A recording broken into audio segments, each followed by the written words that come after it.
আসসালামু আলাইকুম। বিলাস খামারের পক্ষ থেকে সবাইকে জানাই আন্তরিক শুভেচ্ছা ও অভিনন্দন। আশা করি সবাই ভালো আছেন। এই তো আলহামদুলিল্লাহ, আমিও আছি ভালো। তো আজকে আমার ব্রয়লার মুরগির বাচ্চার 13তম দিন। তো দেখতেই পারছেন আমার মুরগিগুলি কিন্তু বেশ বড় হয়ে গেছে। তো বড়োর জন্য দেখতে পারবেন, ভিডিওর সাথেই থাকুন, স্কিপ না করে পুরো ভিডিওটা দেখবেন। আর অতি দুঃখের সাথে জানাই, কালকে রাত্রে প্রচণ্ড ঝড় হওয়াতে আমার অনেক বড় লোকসান ক্ষতির দিকে হয়েছে। যেমন ধরুন হলো, আমার ঝড়ের কারণে পর্দা দিয়েছিলাম, বাট পর্দাগুলি উপরে উঠে আমার পুরো লিটারটা ভিজে গেছে। দেখুন, এই পাশ থেকে কিন্তু আমি আবার মধ্যে নিয়ে এসেছি। মধ্যে আমি শুকনো বালু রেখে দিয়েছিলাম, কারণ আমি জানি যে ঝড় বৃষ্টির ভিতরে বলা যায় না, লিটার নষ্ট হয়ে যেতে পারে। সেই জন্য অগ্রিম হিসাবে আমি এই সাইডে বালু রেখে দিয়েছি, আবার এই সাইডে রেখে দিয়েছি, যে এটা নষ্ট হয়ে গেলেও ওই পাশেরটায় আবার শিফট করতে পারবো। তো আসলে ঝড়ের উপরে কারোর হাত নেই, সম্পূর্ণ এটা আল্লাহ প্রদত্ত। তো এই যে লিটার ভিজে গেছে, আমি লিটারগুলো এখান থেকে করে নিচ্ছি, ছাঁটাই করে দিচ্ছি। তো যেখানে যেখানে ভিজে গেছে, তো ভেজা লিটারগুলি আমি ছাঁটাই করে দিতেছি, কারণ এর আগে আমার শিক্ষা হয়ে গেছে টাইগার মুরগি পালার সময় এই লিটার ভেজা থাকার কারণে আমার মুরগিগুলো অসুস্থ হওয়াতে পরে আমার অনেক লোকসান হয়েছে, অনেকগুলি মুরগি মারা গেছে। তো আমি এবার খুবই বলে না যে শিখলা কোথায়, যেখানে হারলা। তো আমার শিক্ষা হয়ে গেছে। তো আমি মোটামুটি এখন শিখতে পেরেছি। এই যে শুকনো বালুগুলি আমি এখান দিয়ে আবার পুনরায় দিয়ে দিতেছি, কারণ যেখানে ভেজা বালু কিন্তু সেখানেই কিন্তু মুরগিরা আরও বেশি বেশি করে ওখান দিয়ে যাবে। তো সেই ক্ষেত্রে আমি ভেজা বালু ওখান থেকে উঠায় নিয়ে শুকনো বালুটা আবার ওখানে দিয়ে দিলাম। আর ওই 5টা লিটারটা আমি গুছিয়ে নেব, সেটাও দেখতে পারবেন।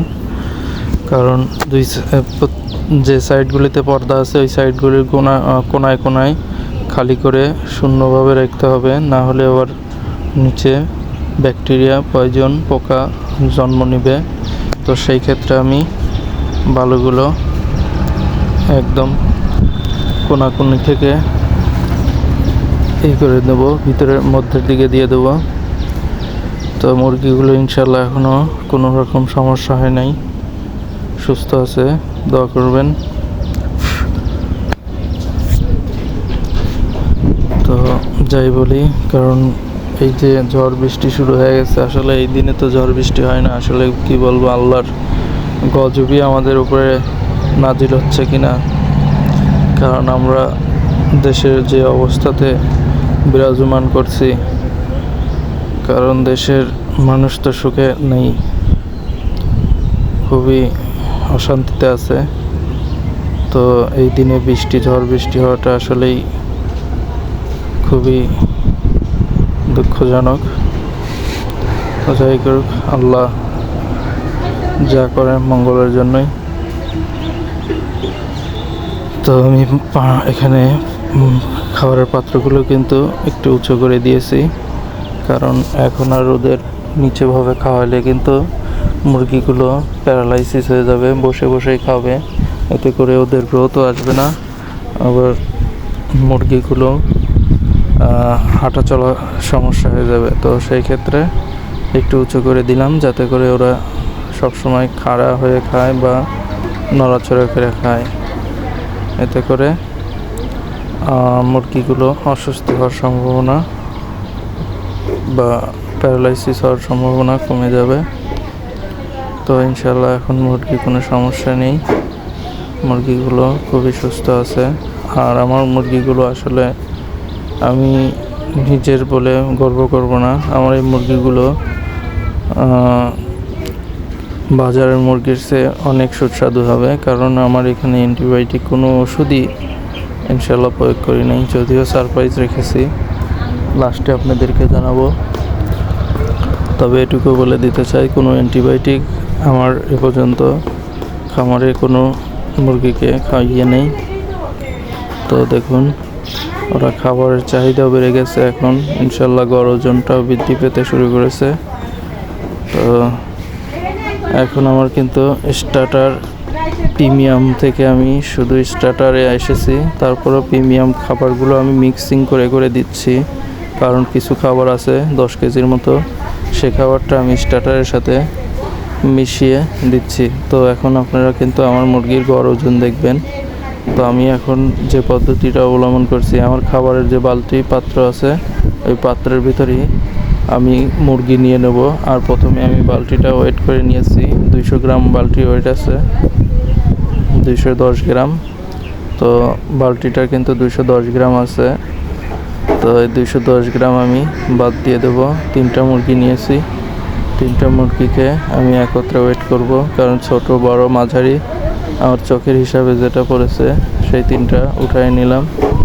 তো ওয়েট করলাম 1 কেজি 330 গ্রাম, সেক্ষেত্রে 200 গ্রাম বাদ দিলে 1110 গ্রাম, 210 গ্রাম বাদ দিলে 1120 গ্রাম। তো 1120 গ্রাম আপনারা বুঝতেই পারছেন মুরগির ওয়েট। তো সেক্ষেত্রে 3টা মুরগি 3 4 12, 400 গ্রামে 1200 গ্রাম হয়, সেক্ষেত্রে এখানে 900 গ্রাম কম আছে। তো 900 গ্রাম বলছি, 800 গ্রাম কম আছে। তো 800 গ্রাম 3টা মুরগিতে গড় করে ফেলে দিলে, ধরুন 200 গ্রাম করে বাদ গেলে 320 গ্রাম করে বাদ গেলে 330 গ্রাম করে বাদ দিলে মোটামুটি তাও 370 গ্রাম। তো 375 গ্রাম করে গড় ওজন আছে আমার মনে হয়। তো দেখতেই পারলেন 13 দিনে আমার মুরগির গড় ওজনটা কিন্তু 375 গ্রাম। তো ভিডিও অনেক বড় হয়ে গেছে, তারপরও ভিডিও আমি এখন ছোট করেই দিতে চাই, কারণ আমার কাছে আসলে দেশের যে পরিস্থিতি, যার কারণে আমার অনেক কিছু এখন মনের মধ্যে ভালো লাগে না। তো ভিডিওগুলো আমি সংক্ষিপ্ত করে করেই দেওয়ার চেষ্টা করি। আগে আমার ভিডিওগুলো অনেক বড় হয়েছে। তো তারপর যেহেতু আমি ব্রয়লার মুরগি উঠাইছি, আপনাদেরকেও আমার ভিডিও রেগুলার দিলে পরে আপনাদেরও একটা ধারণা আসবে, নতুন যারা ব্রয়লার উঠাবেন তারা যাতে আমার মতো লস বা ক্ষতির সম্মুখীন না হন। সেই ক্ষেত্রে আমি ভিডিওগুলো দেই যে আমি কিভাবে পালন করলাম এবং কিভাবে পালন করে আমার লস হলো কি লাভ হলো, সেটা আপনার একটা আইডিয়া আসলো। সেক্ষেত্রে আপনারা হয়তো বা এতে থেকে আপনাদের শিক্ষা নেওয়া যাবে। আর গত দিনের যেহেতু আমার পর্দাগুলো উপরে উঠে গেছিলো, তো আমি পর্দাগুলো এখন কিন্তু এই যে বেঁধে দিব।